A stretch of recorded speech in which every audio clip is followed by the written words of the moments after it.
I Can Only Imagine 2 has opened in theaters and is the sequel to the previous smash hit, I Can Only Imagine, based on the song written by Bart Millard of the Christian music group MercyMe. Let's take a look at the trailer. You got your dream. I Can Only Imagine by MercyMe, one of the most beloved songs of all time. You inspired millions of people. I mean, what did you think was going to happen? You're just going to ride off into the sunset, no more struggles or pain. So how about you tell me what's really going on? And I'm joined by the lead singer about whom both movies were made, Bart Millard. Bart, it is a blessing to have you on today. Oh, man, thanks for having me. I really appreciate it. Well, Bart, this movie picks up where the original movie left off. You're a major star, but things are not so bright at home. Your son has been diagnosed with type 1 diabetes. You have writer's block. It puts a strain on your marriage, and you feel the compulsion to go back on the road. If you would, Bart, talk about that particular moment in your life. Yeah, man. I mean, it was pressures from both sides. I mean, it sometimes there is an internal pressure of trying to follow up a hit like I Can Only Imagine. And so there was a struggle in that. And then at the height of our success, you know, my son is diagnosed with type 1 diabetes. And so there was you know, the home life was hard, man. Like the whole the struggle with the chronic illness that never goes away and just trying to keep your kid alive. And it's your firstborn. So we're just trying to figure out how to be parents along the way was so incredibly hard and led to years of depression of feeling like I didn't know how to be a father and get it right. And yeah, it was so challenging. And we say there was life before 2004 and life after 2004. Well, Bart, it's so interesting the theme you're touching on because I became a dad 2 years ago, this February, and it has been so incredibly rewarding, but challenging on top of that too. No one really prepared me for that. No one really understands this unless you are a father. It seems to me, based on the movie, that you were haunted by the ghost of your dad, both his abuse and your reconciliation. And I had somewhat of a similar reconciliation with my father prior to his passing in 2020. How did you learn to not make the same mistakes with your own son that your dad made with you? You know, I mean, it's crazy because like you can learn as much as you feel like you've learned, but it's, you know, was it Mike Tyson said, everybody has a plan until they get punched in the mouth. And, you know, like I swore I would never be like my dad was before he came to know Jesus and when he was abusive. And that's led to me being a father who struggles with disciplining my kids. Like I'd never want to be anywhere close to that. But yet here I am. It's not abuse. I'm not raising my hand to my child, but every time I would give him a shot, he'd be crying saying, "Dad, you're hurting me." And it triggered the same things I was saying to my dad. And it was like, man, it messed with my head because I'm trying to keep my son alive, but I'm still harming my child. You know, every time food goes in his mouth, Sam's had over 60,000 shots in his lifetime. And I've given most of those to him. And it does a number on you when it's like, I'm not abusive, but I'm still hurting my child. And it messed with me a lot. I had to get a lot of counseling and help to kind of work through that, to get, the right mindset of like, man, I'm not my father. And my dad showed me a lot of amazing things in the last few years of his life when he was my best friend. But it's, I think even to this day, I think every, man or woman, but especially fathers, you wrestle with just trying to find your identity out from underneath the shadow of your own dad, whether he's an amazing father or not a great one. We're still trying to just figure out who we are in this whole thing as an adult and as a parent. Yeah, it's so true, Bart, also because even if your father is led to the Lord like mine and yours were, it doesn't make them perfect people. And they can still have the same sort of, there's some negative traits that can certainly follow that you have to avoid. And I find myself doing that, honestly, whether it's raising my voice or other things that just are going to be harmful. So I appreciate what you just said. And I love that Tim Timmons' character, played marvelously by Milo Ventimiglia, draws an X on his wrist to remind him to be grateful for each and every new day. What did Tim teach you while on the road with him? When I first met Tim, he was like this puppy dog that just kind of was annoyingly always happy. And it was perfect timing in my life when I was just struggling with depression and in the middle of all of this season of my son being diabetic. And here comes Tim, this ray of hope who, was given 5 years to live, like almost 20 or 25 years ago. He's still living with cancer to this day. And they're like, man, you may live till you be 100, you may die tomorrow. Good luck. And even with that in mind, he is the most joyful, happiest, optimistic person I've ever known. And I'm sure he's had bad days. I haven't seen him yet.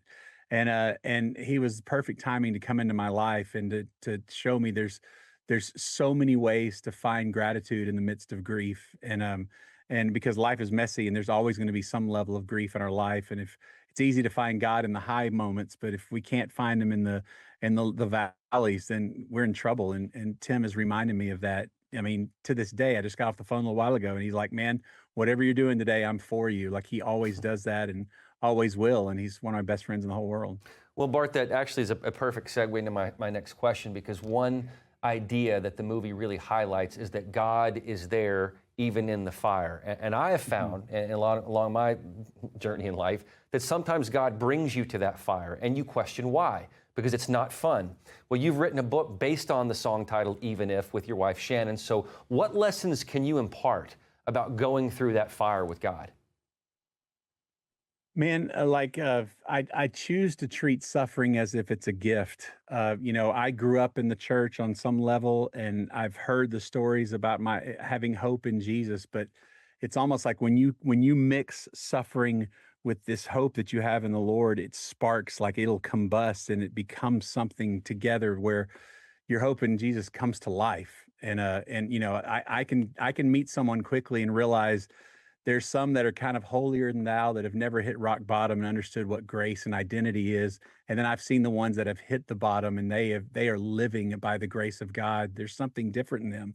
And that's why I treat suffering as a gift, because until you've experienced it, until you've hit those low moments, it's hard to appreciate truly what God has done for us. And even if the book kind of leans into, the movie can only tell so much of the story. And so we were able to write the book to expound on certain moments in the movie and to go into greater detail of why the depression was so intense, and just to lean into our hope in God even more so. People say the books always say I like the book better than the movie. Well, I think there's a reason, because you can dig deeper when you're writing a book, and that's what this experience has been. My wife was never, she chimed in, and every chapter she gave her 2 cents and didn't realize she was going to be an author till we were done. And we realized, man, what she contributed to this book is the most valuable part of the book. And so she found out she was an author after the fact, which I kind of love, because she wasn't looking for any credit or anything, just saying it how it is. And I'm grateful for that.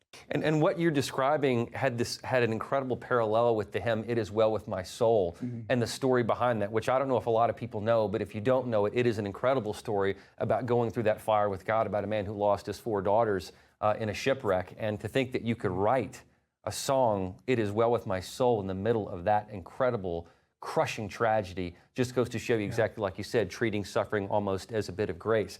I do want to be a bit of a music geek, since I am a musician, with you just for a moment, because it seems that Tim Timmons needed your help in bringing Even If to life. Musically speaking, what did you have to do to bring that song to life based on the demo tape that he gave you? And what was causing your writer's block, do you think? I think the writer's block was just that pressure of following up whatever success we were seeing in music. It's like, labels and people start depending on you for the next hit. And if you're not careful, it can really get to you. The most important songs in my career are the ones that come out of personal experience, to where it's selfishly, it's for me and not for the listener. If it connects, that's a bonus, but it's really just trying to get me through a difficult time. And Even If is no different. I was supposed to write with Tim that day, and I had a bad day, and everything with my son's diabetes, everything had come to a head to where I just had it. And I remember telling Tim, I was like, man, I just, for once, everybody thinks I'm this professional Christian. I would love to be like Shadrach, Meshach, and Abednego in the fiery furnace, where they say, I know God can deliver us, but even if he doesn't, we're still not going to bow. We're not going to give in. Like, I wish I could genuinely be like them just once, because I'm not even close, but people think that I am. And I'm here struggling, but I can't tell anybody. And so as I'm saying this, and Tim is noodling on the piano, like playing the Wrap It Up music at an award show, and it kind of ticked me off. And so the movie portrayed a little bit differently, but I kind of got mad at him and said, you know what, we're not writing today, and I left. And he had tried to write this chorus with a dear friend of his named Crystal Lewis 5 years before they had written the chorus to Even If, because he was struggling with the same thing with his cancer. And so I get a text and he says, "Man, I've been trying to write that same song for 5 years." And he sent me what was just like fragments of the chorus of Even If. And I had to pull over, like it wrecked me. It was literally everything that I was saying in his room that day, in a studio that day. And so we spent the next couple of days and just in fast track, just I had to finish it. Like, I couldn't get out of my head. And you know, didn't even know if it was going to go on the album. It was strictly for me. I wasn't saying, "Hey, we've got a hit."